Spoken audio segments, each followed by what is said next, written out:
War Marshal Oroth Sevin dismissed him with a flick of 3 fingers. So did Fleet Admiral Tarsk Velgrim, who outranked every living thing in the Korath Ascendancy except the throne itself.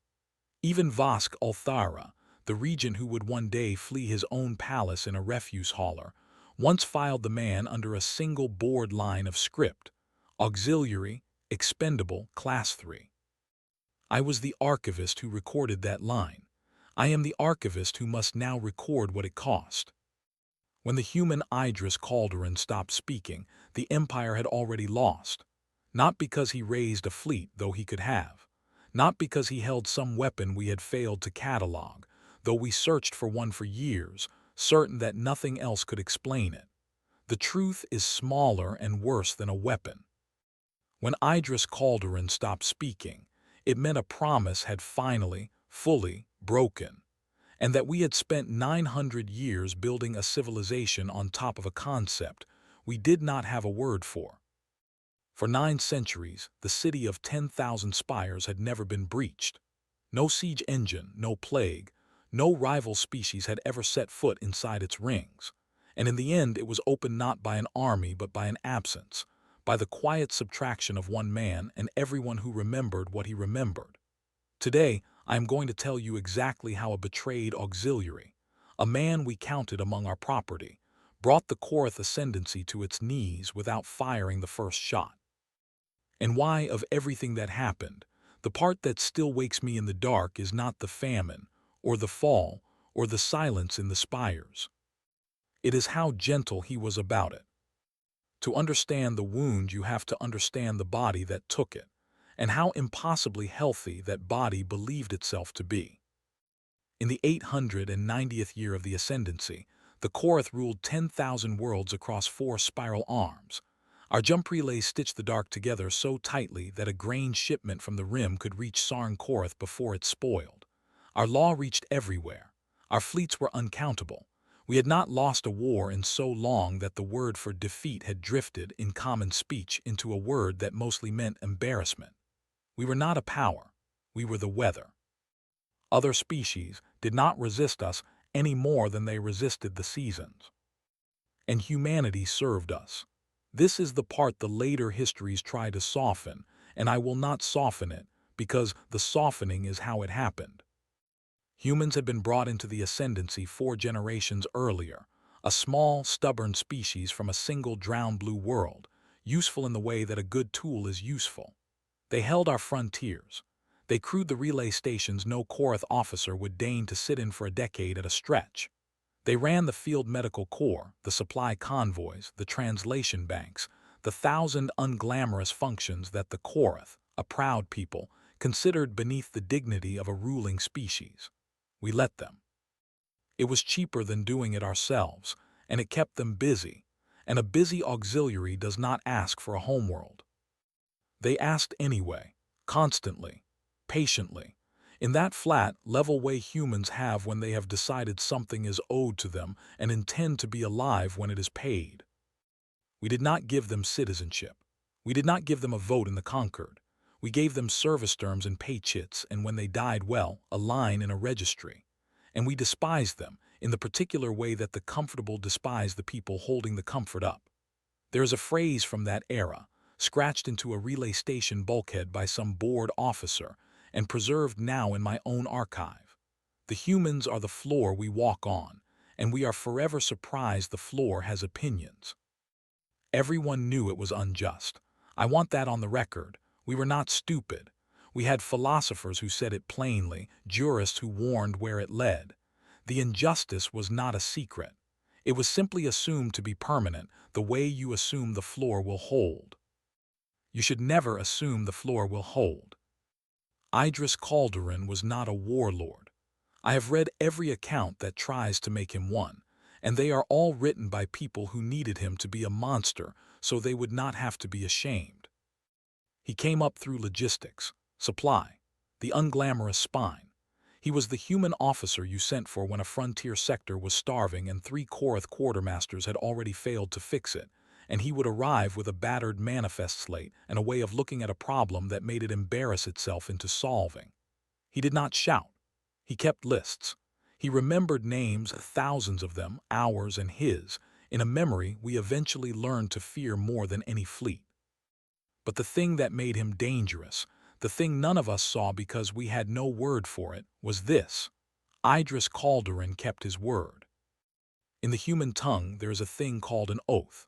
The first time our translation banks encountered it, they returned the bureaucratic stamp we used for any concept with no Korath analog, no imperial equivalent, and we shrugged and moved on, because an empire that has never needed to keep a promise does not notice it lacks the word for one. To us, a contract was an arrangement of leverage, binding exactly as long as the leverage held. The humans did not see it that way. To them, a given word was a load-bearing thing. You could build on it.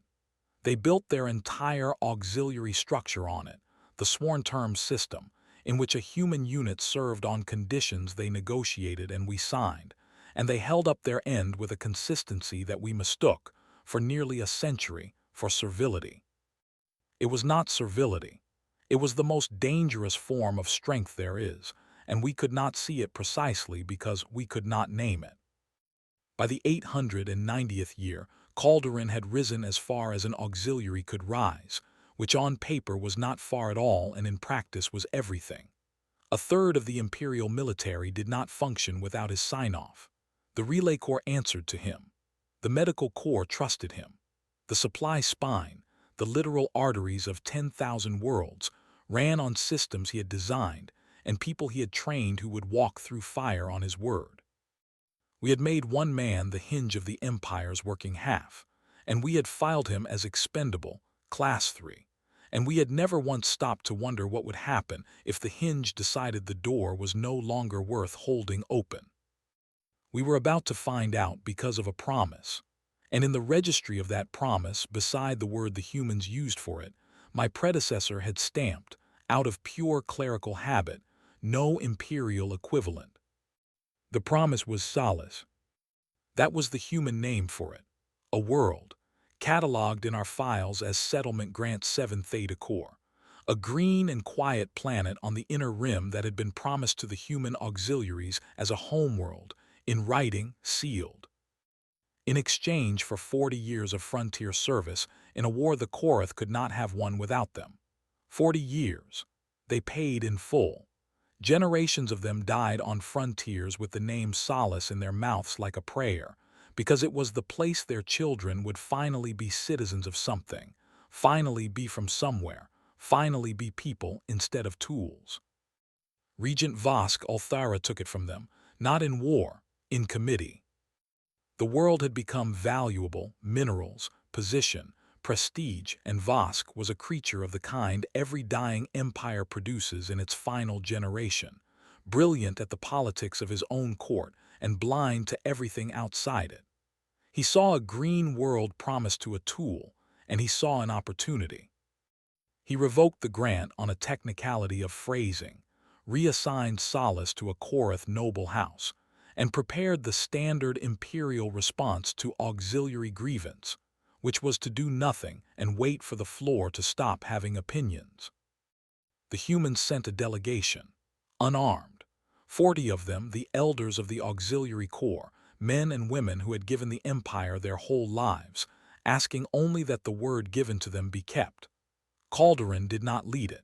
He stayed at his post because he genuinely believed, this is the part I cannot forgive us for, that the matter could be resolved correctly through proper channels because the empire had signed. Vosk had the delegation killed, all 40. He called it the suppression of a seditious assembly. He did it, the records are clear, primarily to save face, because acknowledging the grievance would have meant acknowledging the grant, and acknowledging the grant would have cost a noble house a green world. And then Idris Calderon asked 3 times. This is documented. I have the originals. 3 formal petitions, filed through correct channels, each one shorter and quieter than the last. The first cited the treaty. The second cited the dead. The third was 4 lines long and asked only whether the empire intended to honor its word, yes or no, and requested a written reply. Vosk had the third petition stamped rejected and filed it in his own hand under the human's old designation. Auxiliary, expendable, class 3. It was the last order he gave that the Empire actually carried out. Here is the thing the war songs get wrong, the thing the propaganda could never admit, the thing I have spent the rest of my life trying to make my own people understand. Idris Calderon never stormed a wall. He never burned a fleet to reach the capital. He never did a single one of the savage, dramatic things we later accused him of, because he did not need to and because, I have come to believe, the idea revolted him. What he did was stop. The first thing to go dark was the frontier. Not in battle. The human relay crews simply stood down, withdrew, went home to their units. One morning, a third of the Ascendancy's jump relays had no one qualified to run them, and a jump relay run by someone unqualified does not misfire so much as it ceases to exist, taking the ship inside it along for company. So the relays went quiet. The frontier, 10,000 worlds wide, did not fall. It disconnected, the way a limb goes when you cut the nerve. The Empire was suddenly very large and very slow and could no longer feel its own edges. Then the supply spine starved. The convoys that fed the inner worlds were human-crewed, human-rooted, human-timed, on systems Calderon had built and that no Korath had ever bothered to fully understand because understanding them was beneath us. Without the people who held those systems in their heads, the convoys did not stop dramatically. They simply arrived late, then wrong, then not at all. A grain shipment that once beat its own spoilage now rotted in a warehouse on a rim world, while the inner systems began, slowly, to go hungry. Then the small things which were never small. The field medical corps gone, the translation banks gone, so that an empire of 1,000 species suddenly could not speak to itself. The maintenance crews, the navigators, the 10,000 quiet competencies we had handed to the people we despised precisely because we despised the work. We sent war fleets to crush the rebellion. There was no rebellion to crush. You cannot bombard a withdrawal. You cannot besiege an empty post. War Marshal Oroth Seving, the finest fleet commander of his generation, took a battle group to the human staging worlds to make an example, and found nothing to make an example of, only abandoned stations, neatly logged out, every system shut down correctly, every key turned in. He had brought the largest concentration of firepower in the spiral arm to a fight that had already been won by a man who refused to attend it. Seven is on record, in a transmission he surely thought was private, saying the words that should be carved over the grave of the entire ascendancy. We trained our whole lives to break things that fight back. We have no doctrine for an enemy who simply leaves.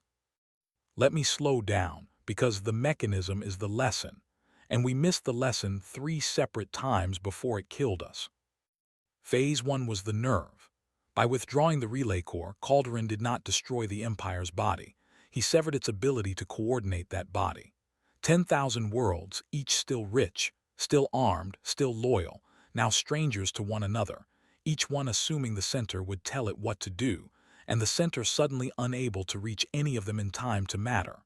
We were not conquered. We were disassembled into a great pile of pieces that no longer knew they had ever been a whole. Phase 2 was the blood. The supply spine starved the inner worlds not by attacking them but by ceasing to feed them, and a population that has been fed by someone else for 4 generations does not know how to feed itself.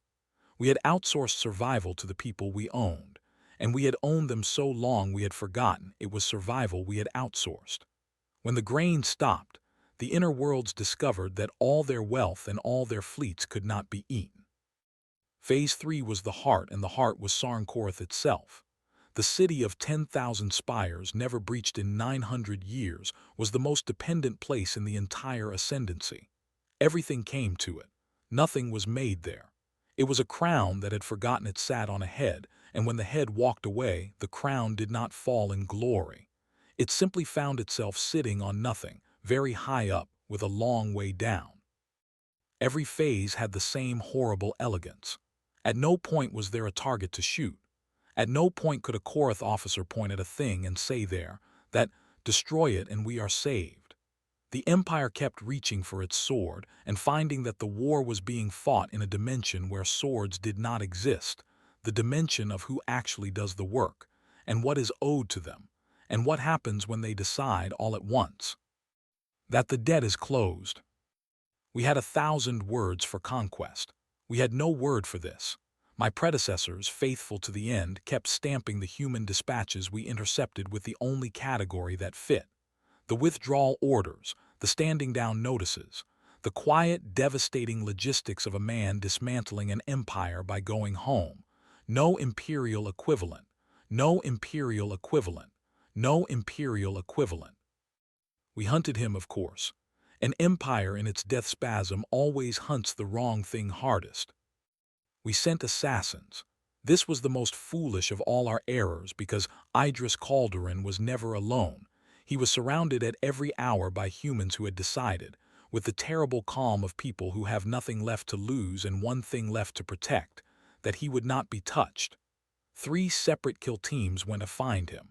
None returned a report. The humans did not even bother to tell us what had happened to them. They simply continued logging out of stations and going home, as if the assassins had been a clerical error too minor to mention. We sent Fleet Admiral Tarsk Velgrim, who outranked everyone, with orders to blockade the human worlds into submission. But you cannot blockade people who are not trying to get anywhere. They were already home. Velgrim sat his fleet in the dark around worlds that had no need of him, burning fuel he could no longer easily resupply, until the irony arrived that his own crews, the maintenance staff, the relay techs, the medics keeping his flagship alive were human, and were owed the same broken promise as everyone else, and one morning they logged out too. Velgrim, commanding the mightiest fleet in the arm, ended the campaign as a passenger on a vessel he no longer knew how to fly. And we sent the propaganda, the cleverest and most desperate weapon of all. We needed Calderon to be a savage. We needed Solace to be forgotten and the 40 murdered elders to be unmentioned and the broken treaty to vanish. And in their place we needed a monster, a barbarian, a creature of appetite and vengeance burning toward the capital to defile everything beautiful that we had built. We were very good at propaganda. We had 1,000 years of practice.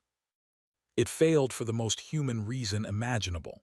Every time we published a lie about him, Idris Calderon answered it the same way. He released the treaty, the original, the sealed, signed witness grant of solace beside the order revoking it beside the names of the 40 dead. No commentary, no rage. Just the document and the bodies and the broken word sent out across every channel we did not control, which by then was nearly all of them. You cannot outlie a man whose only argument is the truth you signed your own name to. The Empire wanted a war it could win. He kept handing it a contract it had broken. There is no fleet in the universe that can win that fight. Sarn Korath opened its own gates. I was there. I want to be precise about this, because the histories that call it a sack are lying, and I have spent too long letting that lie stand. By the time Calderon's people reached the inner system, the city of 10,000 spires was already finished. Not burning, starving. The granaries empty, the relays dark, the conquered dissolved into shouting, the great noble houses discovering that you cannot eat prestige and you cannot command a population that has stopped believing the center exists. Regent Vosk Althara, the man who had broken the promise to save face, fled 3 days before the humans arrived. He fled, the records confirm, in a refuse hauler crewed by the last beings desperate enough to take his pay, and he was never seen in the ascendancy again. The man who would not honor a treaty to spare a green world ended his reign hiding in the one kind of vessel no one would think to search. And the gates opened, not stormed, opened by the city's own people, by the starving and the abandoned and the terrified, because a rumor had reached them that the human general fed people, and at the end a population will open its gates to anyone who feeds it, even the monster their masters spent a year inventing. Idris Calderon entered the unbreachable city, and here is what the betrayed barbarian, the the savage, the creature of vengeance did with the Korath capital at his absolute mercy. He opened the granaries, the noble reserve granaries, the ones the houses had hoarded, and he fed the city. Korath and human alike, no distinction, the people who had despised his kind and the people his kind had been, standing in the same lines for the same bread. He confirmed the freedom of the auxiliary worlds, every one of them in writing, sealed in language that could not be revoked on a technicality, because he had a human's understanding of how a word must be made to hold. He took solace, the green world, the whole reason for everything, and he gave it to the children of the 40 murdered elders, and the title deed he drew up is the most carefully worded legal document in the history of the spiral arm, because he had learned, the hardest way a man can learn, exactly how an empire breaks a promise, and he made certain this one could never be broken. And then he left. He did not take the throne. He did not burn a single spire. He did not so much as deface the palace of the regent who had murdered his people. He took what was owed, the freedom, the world, the closed debt, and he walked out of the city of 10,000 spires and went home to solace, and he left the Korath their empty crown and their silent towers and their lives. We called it a sack. We called it the sack of Sarn-Korath, and we put it in the histories that way, because the alternative was to write down what actually happened.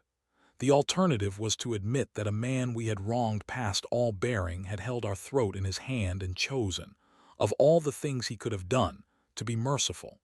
And we could not survive that admission. It was easier to be the victims of a savage than the beneficiaries of a decency we did not deserve and could not have returned. That is the truth of the running word, the word we kept stamping no imperial equivalent. It was not just that we had no word for a kept promise. We had no word for restraint that costs the restrained everything and is offered anyway. We had no word for enough for a man who could have taken all of it and took only what was his. The ascendancy did not survive, but it did not end in fire either. It ended the way it had been disassembled, quietly, into pieces. The auxiliary worlds became free states, and within a generation they were the wealthiest, most stable powers in the arm, because it turns out that the species who had been doing all the actual work were rather good at running things once the work was theirs to keep. The Korath fractured into successor realms, each smaller and humbler than the empire that birthed it, each having learned in the school of total collapse, a lesson their ancestors had been too proud to read. The lesson was the word. Every successor realm, independently, began doing a thing the ascendancy had never done. They began honoring their contracts, not from virtue, at first from terror. They had watched what happened to a power that broke its word to the people holding it up, and they did not intend to repeat it. The new courts wrote oath clauses into their founding charters. The new jurists argued, for the first time in Korath legal history, that a given word created an obligation that survived the convenience of the giver. They needed a term for this strange new binding thing, this load-bearing promise, and the old translation banks still returned the same stamp they always had, no imperial equivalent. So they coined one. They took it, as a conquered people always eventually takes the most important things from the one who had conquered them.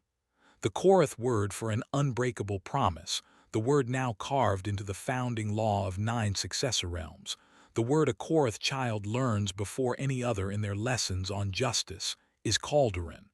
They did not even change the spelling. We had no word for what he was, so we made his name the word, and now a species of 10,000 worlds cannot speak of honor without speaking of a human they once filed as expendable, Class 3. Idris Calderin refused every throne and title offered to him, and they were offered by the freed worlds, by the frightened successor realms, even in a late and pathetic gesture, by what remained of the conquered that had broken him. He took none of it. He went to solace, the green world his people had died for, and he lived out his life there as what he had always been, a man who kept lists and remembered names and held the door open only as long as it was worth holding. The freed worlds tell stories about his old age, about a quiet man on a porch on a green world, but I do not trust stories. I trust documents. And the documents simply stop, which is, I think, exactly how he would have wanted it. I am old now, and I am the last Korath archivist who saw the spires while they still spoke, and I have spent the back half of my long life trying to write down the one true sentence about all of it before the dark takes me. Here it is. We called it savagery because the only other option was to call it justice, and if we had called it justice, we would have had to look at what we were. That is the whole of it. Every lie we told about Idris Calderon was a wall we built between ourselves and a mirror. We needed the monster so badly because the alternative was unbearable, that we had been handed, by a species we owned, 4 generations of patient warning, an open palm and a quiet voice asking only that the word we gave be the word we kept, and that we had answered every one of those askings with contempt, until the patient man with the lists decided the debt was closed, and closed it, and even then did not make us pay what we truly owed. There is a chamber I am not supposed to enter, in the gutted shell of the regent's palace, where the great betrayer once filed his orders. It has been empty for 1,000 years. The looters took everything worth taking long ago. But there is one object they left, because it was worthless to them and meant nothing to anyone who did not know the story, and it is the only thing in that whole silent palace that has not crumbled. It is a treaty tablet. The deed to solace, the new one, the one Idris Calderon wrote with a human's understanding of how a word is made to hold. He left it on the empty throne when he walked out of the unbreachable city, and someone, in the long, quiet centuries since, carried it to the dead regent's chamber and set it on the desk where the promise was first broken. I do not know who. I like to think it was one of us, some Korath in the wreckage, who finally understood. The spires above it have gone silent. The empire that built them is a word in a history that no longer flatters it. But the tablet is still there, still legible, still holding after 1,000 years, because it was built on the one thing we never had and finally had to borrow from the people we despised. You can still read every line. We made very sure of that. We had no word for it once. We have one now.